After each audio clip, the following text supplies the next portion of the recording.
Streaming. There we go. We got it. We're alive. It's Saturday. Happy Saturday, guys. Welcome to the Capital Podcast. I am your host, Abby Pagood. It has been a long Saturday, but a gorgeous one.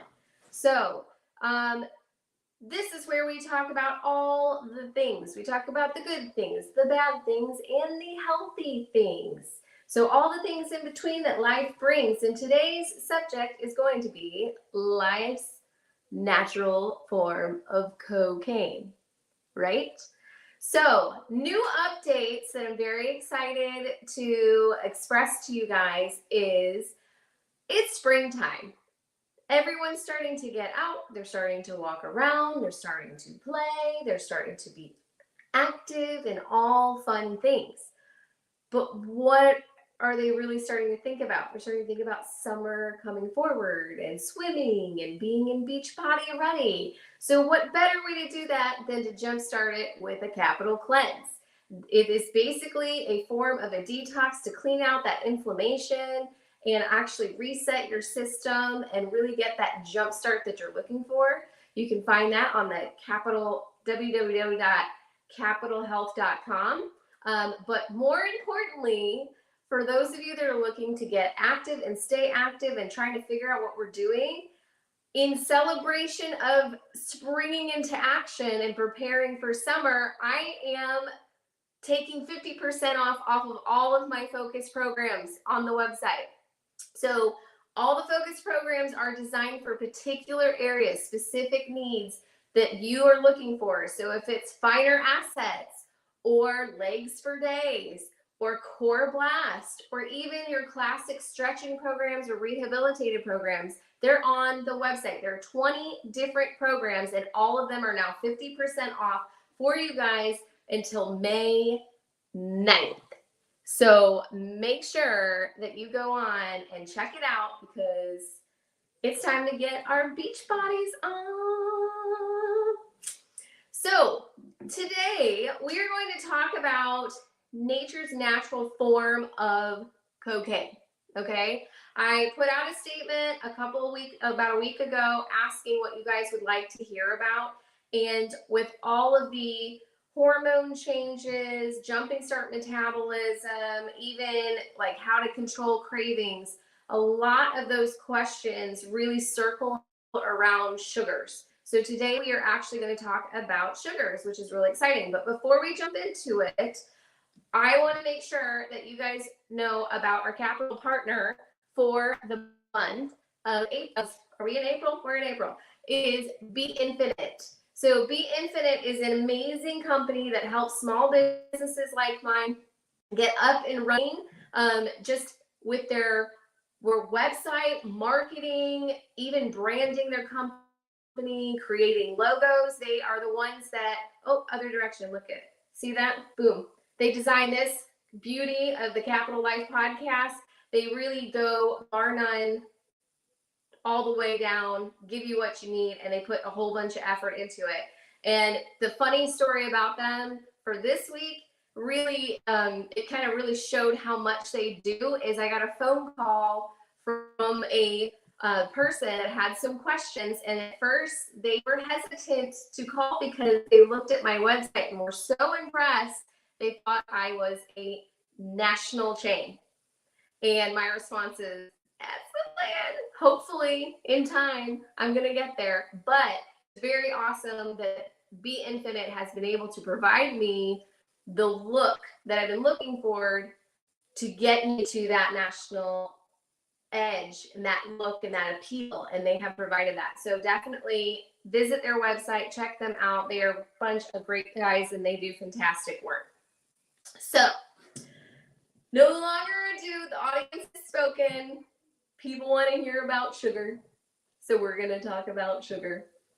So, when we're talking about sugar, I always call it the natural cocaine because it is and becomes so addictive, right? A lot of times we don't even really sure how to control those sugar impulses and those sugar cravings. So, what I want to break down first is kind of the sugar cycle, okay?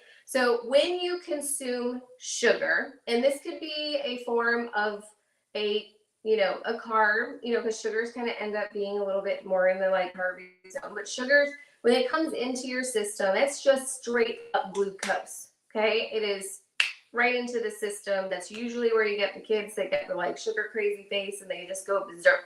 Okay, especially when we have large exposures of it. When we eat sugar, the blood spikes with all of its sugar levels, which releases dopamine into the brain, which then that is one of the kickers where it becomes slightly, that response is like, ooh, and you get that masked kind of, I don't even want to say energy, but you get this masked impression. Now, that feeling can become slightly addictive, but also it's really more of the fluctuation. So you eat sugar, it spikes up your blood, your sugar in your blood, okay, your bloodstream. Your body goes, oh my gosh, I've got too much sugar in my system. It starts to freak out, okay? So because you have to secrete mass insulin, is secreted into the blood so that it can drop the sugar levels. Okay, so your body freaks the blank out because it has way too, like the receptors. It's like if you go in and like your thermometer, let's say your thermometer realizes, oh wow, it's 80 degrees and it went past 75, and then it turns on and it brings the temperature back down. Your body, your blood levels have kind of a similar response. The sugar levels go up too high, the body goes, hold on, it's too much. So then it starts secreting that insulin to say, hey, we need to bring it down and bring it back down to normal levels. And so then the body brings that sugar levels way down. Now, when that rapid drop hits, it creates, it not only, when you have high insulin levels, it goes into immediate fat storage, but the other thing too is that you have this massive crash of sugar. So which your body freaks out and kind of goes, oh, that's too low, we're gonna panic, like, and then you start to crave sugar to replenish the system.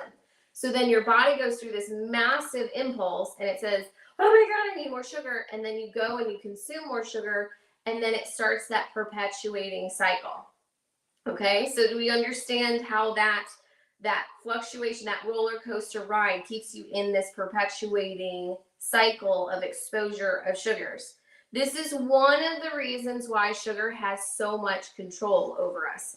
So it's really important for us to make sure that we pay attention to these things. Now, what's really interesting is sugar is voided of minerals needed for enzymes, which can lead to mineral deficiencies and interferences with the actions of calcium and magnesium, which I find a little bit interesting because anytime I hear somebody that's low on calcium, I'm always a little bit like, okay, where are the vitamin D levels at? Because those two are really super big buddies, but also more importantly, what is really linked to osteopenia, osteoporosis, and all of those fun things, right? So the last thing you want is to have lower calcium levels. Higher sugar levels starts influencing some of the calcium and the magnesium. If any of you end up having muscle spasms of any kind, whether like whatever reason for, a lot of people start thinking that it's a lack of potassium that causes the muscle spasms. Usually when someone's entering like a fitness program, or they're starting to work out or starting to be active, like now in the spring when we're buying programs like mine on it being awesome, what ends up happening is you start drawing on your magnesium stores because your muscles are starting to utilize. Well, hello, Nui. My Great Dane just decided to let herself in. Can everybody say hello? Hello. It's nice to see you. So what ends up happening is the magnesium stores get completely sucked in, like used up. And so then that sometimes leaves the muscle feeling depleted. And with that muscle depletion, then you start having some of those muscle cramps and muscle spasms. Okay. So here, if we're thinking that sugar has an influential factor on messing with calcium and magnesium actions, then that's not good either. Another thing that's interesting is sugar ends up increasing inflammation. It also increases irregular brain cell firing, and kind of makes sense on why we get a little bit moody when it comes to irregular sugar levels, don't you think? Yeah. So there's a lot to think about when it comes to those types of things. Now, you just keep letting yourself in all the time. I guess we're just gonna have to keep her today. Anyway, the other thing that's really important when we talk about sugar levels is people sit there and they talk about like impulse control. So when they're talking about like having cookies, or they can't control their urges towards brownies and things of that nature, the immediate thing is, how do you stop the sugar cravings? Well, one, you start the sugar cravings by controlling the exposure to the sugar so that you can control that blood level fluctuation, because that's really where a lot of the impulse is coming from. Not only the dopamine that's getting launched into the brain, but also the fluctuation of the blood. The other thing that's really important to remember is that the brain doesn't necessarily know the difference between what you're actually needing and what it's telling you. So what I mean by this is if you ended up introducing a carb into your system, your body's going to understand the amount and the load and the type of the carb. They're not going to know the difference between whether you had a cookie versus where you had a pasta. They're going to understand how quickly did it burn out of your system, how quickly, not just how quickly it burned out of your system, but also making sure it went into the quantity, the amount of. Sorry, got a little distracted with my dogs trying to have wrestle mode in the back, but to each their own, right? So in regards to this, when we're talking about our cravings, our body sometimes doesn't know like the difference of what it needs. So like if you had a diabetic, if they worked out and then like the time for a diabetic to actually have their dessert would have been immediately after the workout. They used up the calories, their body needs the sugar. When you have an overloaded exposure to it at various times of day, it messes with the sugar levels and things of that nature. When you work out and you deplete your system, you actually need to replenish those sugars into your system. So what's really interesting is your body does not know the difference between its signal cravings. So when you sit there, out, you guys, go,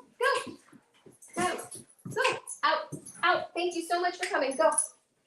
You can do it. Good job, guys. So when somebody is really, when they're trying to pay attention and they're craving something sweet, not necessarily a particular object, but just something sweet in general, usually your body is missing nutrients. It's actually trying to say, hey, I need these specific things. And when you're craving something sweet, you actually need something like grapes or cranberries or eggs or beef. Okay. So if you end up craving something sweet, try having grapes, cranberries, eggs, or beef, and then watch to see that sugar craving, that sweet craving will kind of diminish. Now, if you're craving something like chocolate, this is where you kind of go to like your nuts and your seeds and maybe even some fruit. Okay. And if you another form of sugar that we have a tendency to start craving would be alcohol. If you're craving alcohol, nuts, oatmeals, black olives would be a really good cure for that. And then if you're craving something like soda, you can even go as far as mustard or cheese, or even like turnips and turnip greens, right?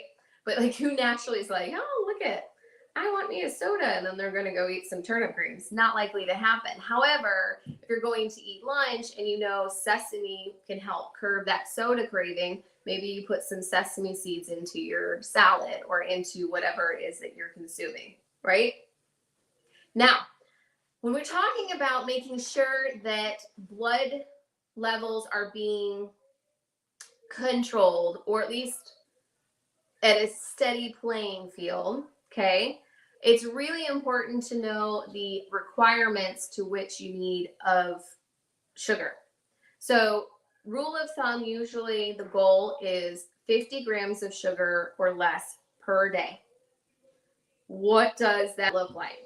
Well, I looked up a ton just to give you guys a couple very options, and a bottle of Coke is 52 grams. So when you have a 12-ounce thing of soda, you are actually consuming around 52 grams of sugar. Now, another snack that people, or another drink snack, I should say, that people like to consume because they're thinking, hey, it's not soda, but at least it's a better alternative, Snapple teas per se. Snapple teas actually go up to around 39 grams of sugar. Okay. We also get into canned soups, depending on what kind of canned soup, that can fluctuate between 20 and 40 grams of sugar. You can also get into ketchup. 2 tablespoons of ketchup is 4 grams of sugar, which I know my kid, when she's having her fries or her potato chips, she will get a little dish to dip her ketchup in. So she's probably getting in a good 8 to 12 grams of sugar for sure. Then you've got things like ice cream, which it's starting to become summer, nice and warm. People want to consume their ice cream. And when we look at our ice cream, we're looking around 15 grams of sugar.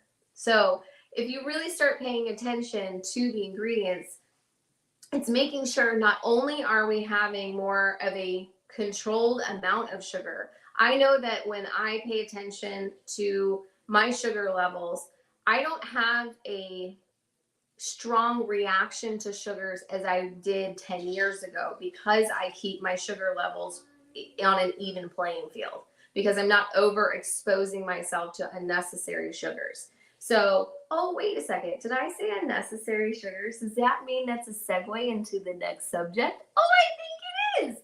Yay. See how I did that? That was a good one.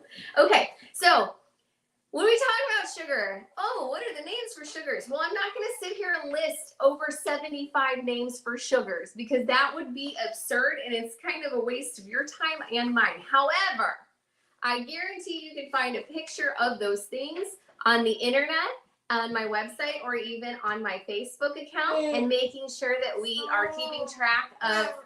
Oh, hi. Are you going to say hi now? Hi. Okay. Say hello. Hello. Say we're talking about sugar today. Okay, so basically what ends up happening is we have all of our sugar. We have over 75 different forms of sugar. Some of those are obviously known because they actually have sugar in the title. We also have things like syrup that would be in the title, molasses would be in the title, anything of coloring, caramel, even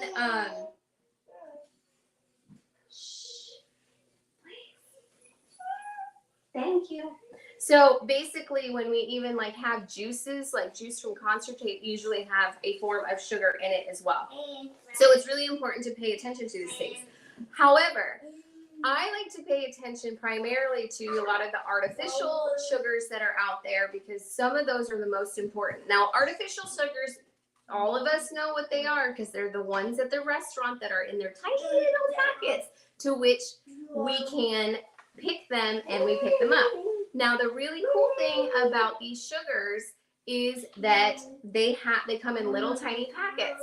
Now, these artificial sugars usually take the sugar itself and they are able to magnetize it so that 600 times more potent than regular sugar itself. Okay, so when you open up one of those little tiny packets at the dinner table, when you're opening it up, you can pour that in and it fits into your hand. But what ends up happening is they actually is only 3 or 4 little granules that are 600 times stronger than regular sugar. But if you picked up a packet and you only have those 3 or 4 little granules and you poured them in, you visually may not have seen it. And so you would keep adding. So what they did is they actually took those strong granules and then put them in with placebo granules that aren't sugary so that you can visually see you dumping it in and then you stir it into your drink. Okay. Now, when that ends up happening, the thing that bothers me is that a lot of these artificial flavors are sweeteners, are these artificial sweeteners really cause digestive inflammation. And with the digestive inflammation, it can actually result in decreasing your absorption of needed nutrients. So these artificial sweeteners have a tendency to start breaking down some of that digestible lining of the stomach, creating inflammation, decreasing your ability to absorb nutrients. So then what ends up happening is they end up, it's like basically you're only getting half credit for when you actually can't do when you're actually trying to eat healthy, you're not actually able to absorb a lot of what you're consuming because your digestive lining is inflamed, and so it's decreasing your ability to absorb it. So I don't know about you, but when I'm sitting there trying to absorb food, or at least I'm eating healthy, I want credit. I want my body to get credit for actually eating and consuming healthy food. So it's important to kind of reduce those artificial flavors. And just so we were going over some of those points, that's like the NutraSweet, the Splenda, the saccharin, the sucralose, like all of those are forms of those artificial sweeteners that we're discussing. Now, aspartame is really interesting because aspartame you don't necessarily find in a lot of products, but if you don't consume it, aspartame is actually found in a lot of gums. And what's really interesting is that aspartame actually increases your appetite. So you actually end up over consuming rather than under consuming, and which I find fascinating because a lot of people will chew gum to get that sensation to try and make you feel full, which that's what the body will naturally do. When you're chewing, it starts to send signals to the body that you are consuming. So in 20 minutes, your body's going to be full. You chew the gum, it usually does that. However, there's a backlash of it. Those sneaky little devils that make gum put aspartame in it to make you more hungry, and then you actually have less control of those hunger impulses. Interesting, right? So last but not least, the number one thing I want to tell you guys is when it comes to sugars, follow the sugar rule. Okay? The sugar rule is if a product has more than 3 forms of sugars, don't eat it. Okay? Because it's in excess. Now, what I'm been really fed up about lately is that a lot of companies that they're trying to manipulate the ground rules. Okay? So a lot of times when you're sitting there and you're having the sugars come in, have your FDA and all of your people do your food approval to it. And basically they want to qualify as a low sugar product.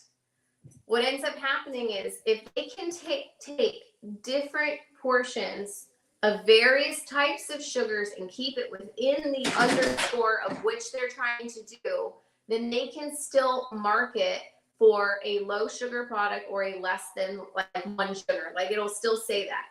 There are a lot of times, especially when we're talking about a lot of the healthy, and I say healthy with quotes, when we're doing healthy food alternatives to promote weight loss, a lot of times there are at least 6 or 7 different forms of sugars in these prepared products. And that adds to digestive inflammation, which basically is equivalent to rotting your gut out. Okay. In long-term exposures of this, it's basically that's where you start having fermented gut issues and all kinds of stuff. So when it comes to really paying attention, if you are somebody that is jumping into different companies and saying, hey, I want to try this prepared food so that I can do a fast track weight loss program, please pull that product up. Look on the back of the ingredients and count how many different forms of sugar is in the back of that product, because a majority of them have at least 2 different artificial sweeteners that's on my big no-no list, right? Which we just discussed, in addition to 4 or 5 other different forms, which is a huge no-no. So always make sure that when you're picking a product, follow the rule of 3. If it has more than 3 forms of sugar in it, don't eat it. It's not worth your time. It's not good for your gut. And it's discrediting any hard work that you do when you're really actually trying to eat healthy and get your energy back. So without further ado, I'm going to remind all of you, if you haven't already, please like my Capital Health page. Please subscribe so that you can get notifications when we go live on the Capital Life podcast. You can also follow me on Capital Health or Abby Pagood at Facebook and our YouTube. I encourage you highly to check out capitalhealth.com. Capital Health being KAPITOL, health.com, to get newsletter updates on top of new blogs that I write, in addition to checking out the 50% off of the Focus programs until May 9th. So I'm super excited about that. I really hope you guys enjoy the programs. They are amazing programs where you will not really have to worry about equipment. You won't have to worry about the stresses. It just shows you exactly what you do. It's all video demonstrated, and you basically have a collective of around 5 to 6 different workouts when you break them down, and you can just keep rotating and keep picking and enjoy getting fit again and getting your body ready for the beach summer. Okay. Thanks for joining me on the Capital Life, where we talk about all the things, all the good things, all the bad things, and all the healthy things. And next week, I've decided we're going to discuss starting your metabolism and the problems with fad diets. So since we're starting to knock down a little bit more aggressively on sugars and why they're not good for you, we're also going to start jumping into some of these fad diet trends, because really, if you want to clean out and get prepped for the summer, there are really nice, healthy ways to do it that are not extreme whatsoever, so you don't have to traumatize your body. I just want to remind you, spring is on its way. It's really time to joyfully play and enjoy the time that we have. Sometimes right now, as we're starting to pick up into spring, sometimes we feel a little bit overwhelmed. There's so much more to do. The days are 10 times longer, which we enjoy having the extra time, but at the same time, it also makes sure that we're a little bit more fatigued. So sometimes it is nice to just get a little playtime. And that could be playtime with your kids, playtime with your spouse. That could be going for a walk, just even enjoying time with the dogs, or even just having a little tiny dance session to just jam it out and get that energy going. So make sure, guys, be kind to yourself, because you're somebody's everything. See you guys next time.